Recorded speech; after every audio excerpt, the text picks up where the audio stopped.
In a world that moves at lightning speed, we are often told that new is always better. But what happens when decades of wisdom are tossed aside for the latest trend? Meet Bryce, a brilliant 25-year-old CEO who believes he can conquer the world with new ideas. And meet Arthur, a 70-year-old programmer whose life's work is about to be called dinosaur code. This is a story about what happens when youthful arrogance clashes with timeless experience. Before we continue the story, we would love to know where you are watching from. Please do let us know in the comments so we can bring more stories that you will enjoy. And don't forget to hit that subscribe button so you never miss what's coming next. Now, let's dive into the story. Bryce walked into the offices of DataCorp Solutions like he owned the place. And now, he did. At just 25 years old, with a sharp suit and even sharper ambition, he was the new CEO. He had bought the old, profitable but slow-moving software company for one reason: its client list. DataCorp handled the complex payment systems for some of the biggest banks and insurance companies in the country. The employees, most of them in their 50s and 60s, gathered in the conference room. They looked at Bryce with a mixture of curiosity and fear. "Good morning, everyone," Bryce began, a confident smirk on his face. "As you know, my company has acquired DataCorp. I'm here to bring this place into the 21st century. We're going to be agile. We're going to disrupt. We're going to replace the old clunky systems with something new, fast, and brilliant." He clicked a button, and a presentation slide appeared behind him. It read, "Legacy 2.0, the future is now." An older woman in the front row raised her hand. "But our current system has never failed. It's been perfectly reliable for 30 years. Bryce chuckled. It wasn't a kind sound. Exactly. 30 years. In technology, that's ancient history. We've looked at the original code. Frankly, it's dinosaur code. It's time for it to go extinct." The room fell silent. The employees exchanged worried glances. They had spent their entire careers maintaining that dinosaur code. A few weeks later, the company held a small retirement party for a few of the oldest employees.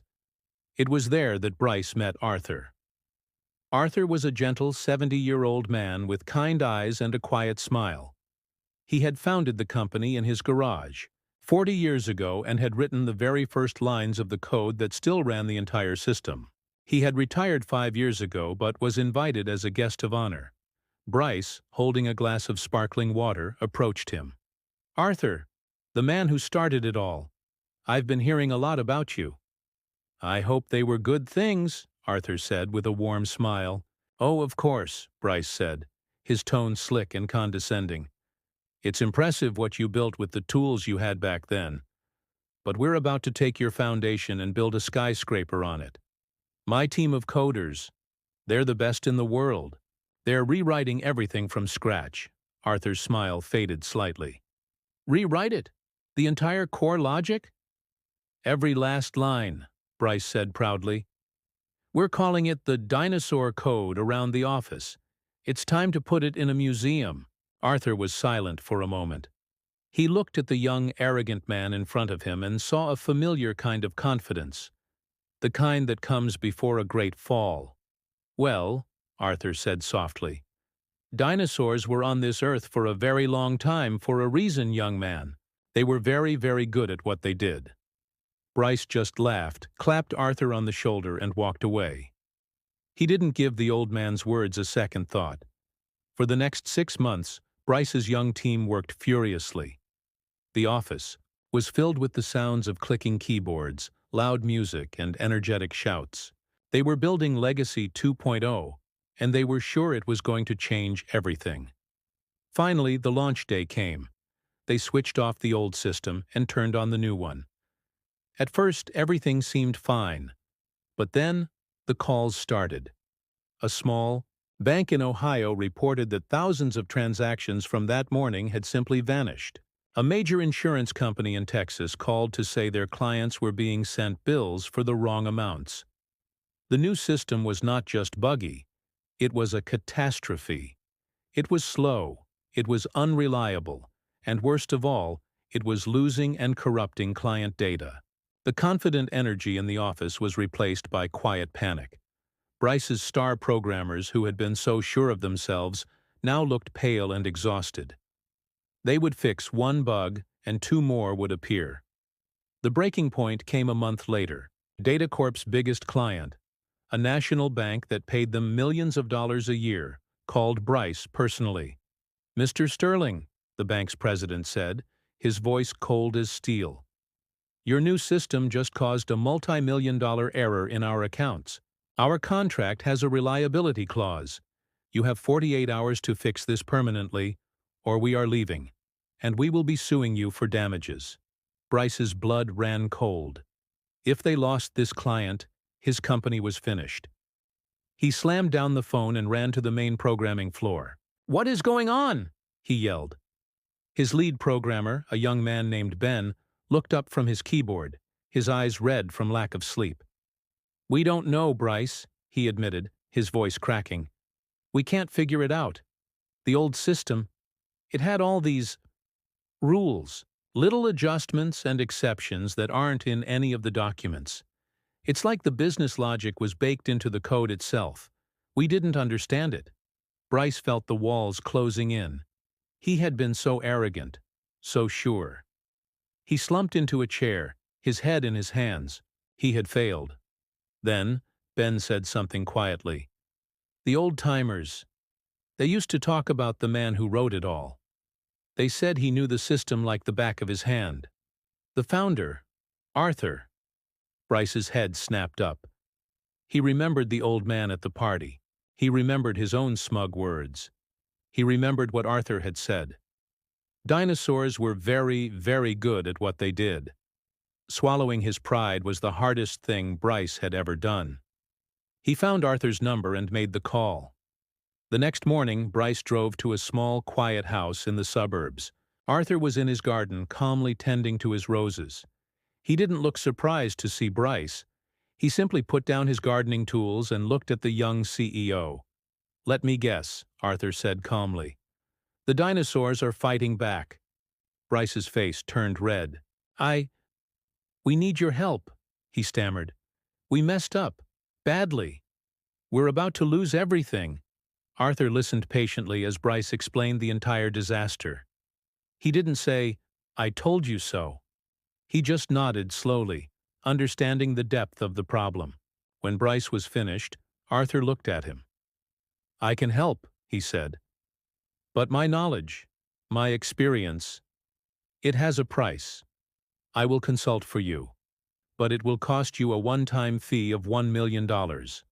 And I want a 20% ownership stake in the company." Bryce's jaw dropped. It was an outrageous demand. But he looked at Arthur's calm, serious face, and he knew he had no other choice. He had thrown away Arthur's legacy, and this was the price to get it back. "Okay," Bryce whispered. "Deal." When Arthur walked into the Datacorp office, it was like a master returning to his workshop. The young programmers, who had privately laughed at the idea of an old man helping them, watched in silence. Arthur didn't sit down and start coding. He walked to a giant whiteboard. For the next 8 hours, he didn't write a single line of code. Instead, he drew diagrams. He explained the logic. He described how an obscure tax law from 1988 affected interest calculations. He explained why a transaction from a specific bank in Florida needed a special exception because of a merger that happened in 1995. His dinosaur code wasn't just a program. It was a living history of 40 years of business. It was a masterpiece of logic that had been carefully built piece by piece to handle 1,000 real-world problems that Bryce's team had never even considered. The young programmers watched, their mouths open in awe. They weren't looking at an old man. They were looking at a genius. Under Arthur's guidance, they were able to stabilize the system. They didn't go back to the old code, but they integrated Arthur's logic into the new system. The company didn't lose its biggest client. It survived. Bryce stood at the back of the room watching the man he had dismissed save his entire company. He had been obsessed with the new, shiny tools, and he had completely ignored the most important thing: the knowledge and wisdom of the person who had built the foundation. Arthur was now a major shareholder and a permanent consultant on the board of directors. And Bryce was a different CEO. He was quieter. He was more humble. He now understood that experience wasn't something you could download. It was something you had to earn. And sometimes, the most valuable things are the ones that have stood the test of time. So that was the story of Bryce and Arthur. A powerful reminder that in the race for the future, we should never forget the wisdom of the past. We have a question for you. In your opinion, what is more important in today's world?